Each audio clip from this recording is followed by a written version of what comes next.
if we are getting organized, these things you can research. These things you can talk to people about. These things you can research. This one requires everyday work. This is a task, in other words.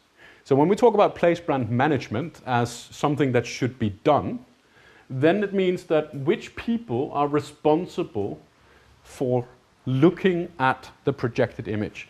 Which people are responsible for advising politicians, governments, big companies. If you do this, what you have planned to be doing for these reasons, that might have a side effect over here that you haven't really taken into account. That is a mindset. But it's first and foremost a job description. A place brand manager is not somebody that puts a logo on everything.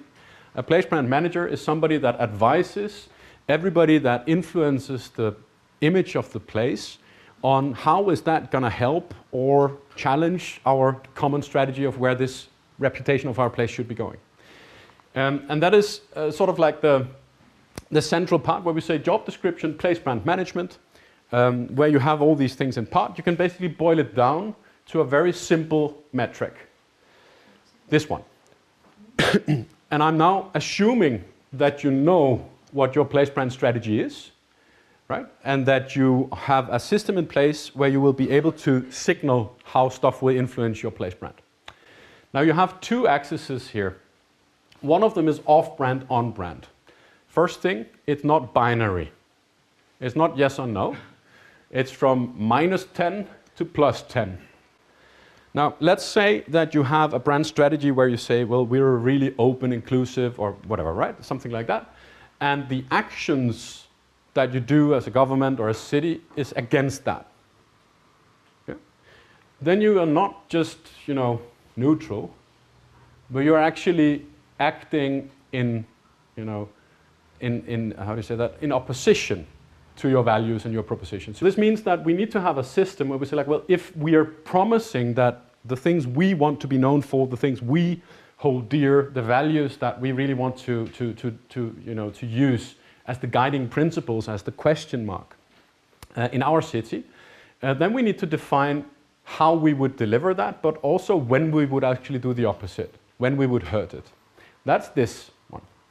The other one is the impact. So, a lot of different things has very little impact on the image of your place, right? But some things have very high impact. If you build a new building next to Central Station, that's gonna tell something about your place for 50, 60, 70 years. If you do something on the main walking routes through the city, that's gonna have a higher impact than if you do that in a second neighborhood where people only come if they live there. So there's a geographical way that you can look at impact. Some areas, for example, inner cities, right? They are, per definition, they have a higher impact than other places.